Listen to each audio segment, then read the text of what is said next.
Hello, BookTube. Well, it's another bleak and barren Sunday. No mail, no books for Steve. And you can see, even the babies are a little dispirited. Or maybe they're just asleep, or dead. But as usual, to cheer myself up, I thought I would do a tag. And I have one I was tagged in by Miriam at Between Lines in Life. And you might be thinking, I don't know a BookTube channel by that name. And that's right, you don't, because Miriam is staying with book blogging. I have assured her that the water is just fine in BookTube and that she should do both. But no, not so far. So she wrote her tag on her blog and tagged me that way. But I'm not to respond on my own book blog, Steve Reads. Instead, I'm responding here to cheer up a Sunday. It's the Philosophers and Psychologists tag. Two of her favorite subjects that also happen to be two of my least favorite. So this ought to be a ride. Question number 1, Plato. The big one, everybody knows him, everybody loves him. Which popular book is one of your favorites? The very first of my disagreements with this tag will come in the form of disagreeing that everybody loves Plato. I don't. I've always found him incredibly tedious. But I do have a favorite. It's even a favorite here on BookTube, and I love it. And even though it's well known, and that is Dracula by Bram Stoker. I have lost count of how many times I've read it. I love it so much. Question number 2, Socrates. He was so passionate about the things he taught, but in the end he had to die because of them. Name your favorite tragic hero. Here we have yet another disagreement. Socrates. First of all, I defy even a philosophy fan to tell me one thing that he actually stood for, one thing that he actually taught. And no matter what you can tell me or not tell me on that heading, he didn't die because of it. He died because he annoyed the piss out of Athens, mainly by getting their young men to both hang around all day doing nothing and also to go to their elders and say, why? Well, why? But why?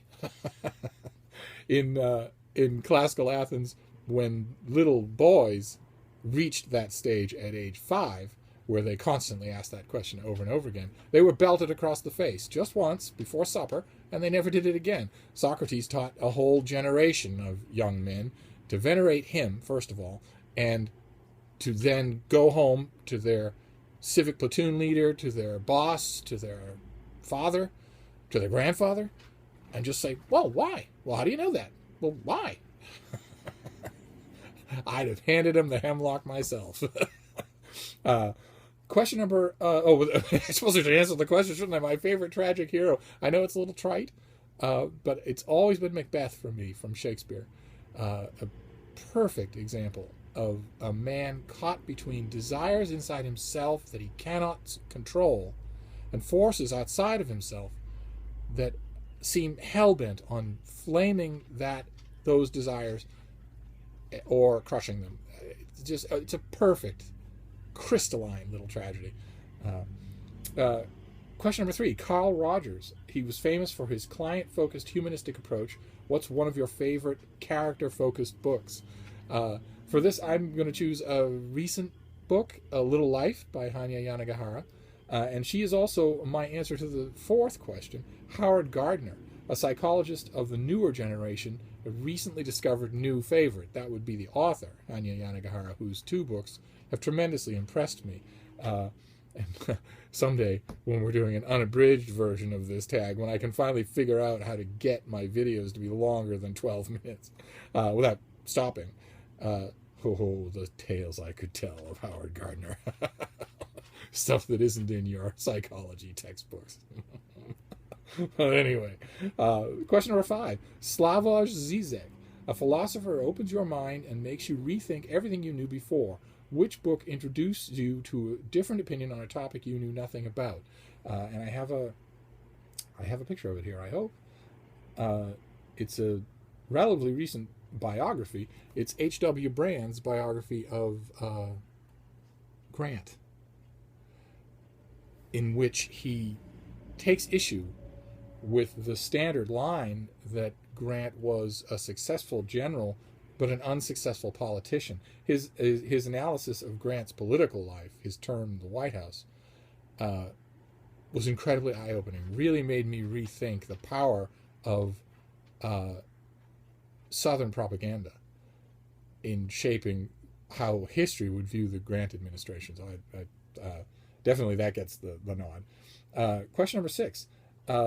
Simone de Beauvoir was not just a woman at the side of Sartre. I should point out that's true. She, like he, was also a bloatedly unreadable, horrible, pretentious author.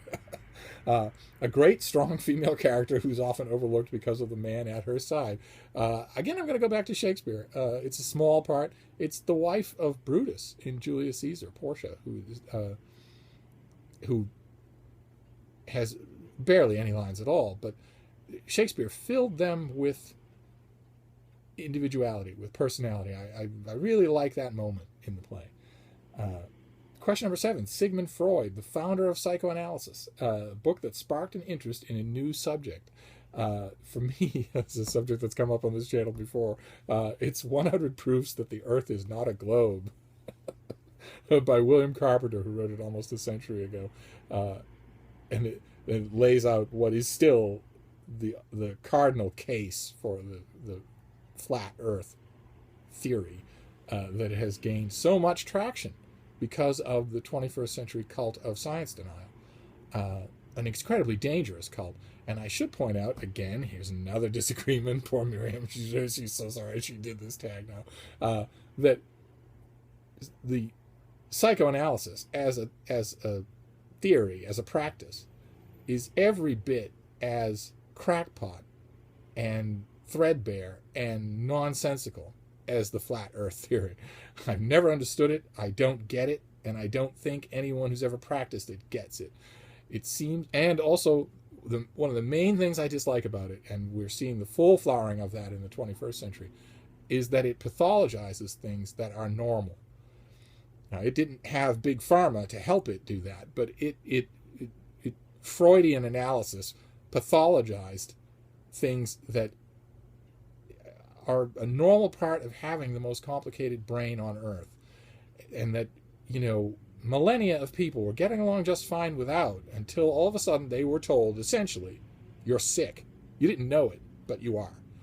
And that, the pharmaceutical industry has taken that ball and run it right off the field, where now it's not just, if you have trouble talking with other people, it's not just if you have an unhealthy fixation with your mother, it's also anything at all. If you go for a job interview and you're told, I'm sorry, we filled the position, and you walk out of that interview and you feel sad that you didn't get the job, there's a pill for that. You're not supposed to ever feel sad. You're not supposed to ever feel blah. And not only is that nonsensical, and not only is Freud the founder of that kind of thinking in the modern era, but that attitude also makes it harder to concentrate on the people who really do have clinical depression. So, anyway, there's a whole rant. I don't even like Freud's books. Anywho, question number 8. Carl Jung, who's Miriam points out, he's Swiss, just like she is. The man behind the archetypes of collective unconsciousness. What are your staples of a good book? I know what staples wouldn't be in a good book, and that would be errant, fly-blown nonsense, like the idea of the collective unconsciousness. If you're going to write a book on religion, just call it that. Don't try and secularize it and fly it under false colors so that everybody will believe it anyway. A child born in Zimbabwe in 2016 has absolutely nothing conceptually, cognitively in common with a child born in Pompeii in 82. Nothing. and a gigantic construction of collective unconscious archetypes that says otherwise is crackpot.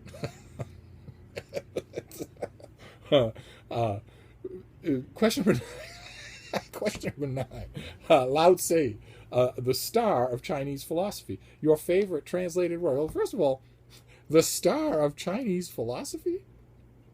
Aren't you forgetting someone? Aren't you forgetting a name for Chinese philosophy that literally everyone in the world has heard of, whereas no one's heard of Lao Tse? No love for Confucius. Also, I can't help but notice Aristotle's not on this list. But anyway, my answer to the question would be The Tale of Genji, a very long book that I've mentioned here many times before. I love it.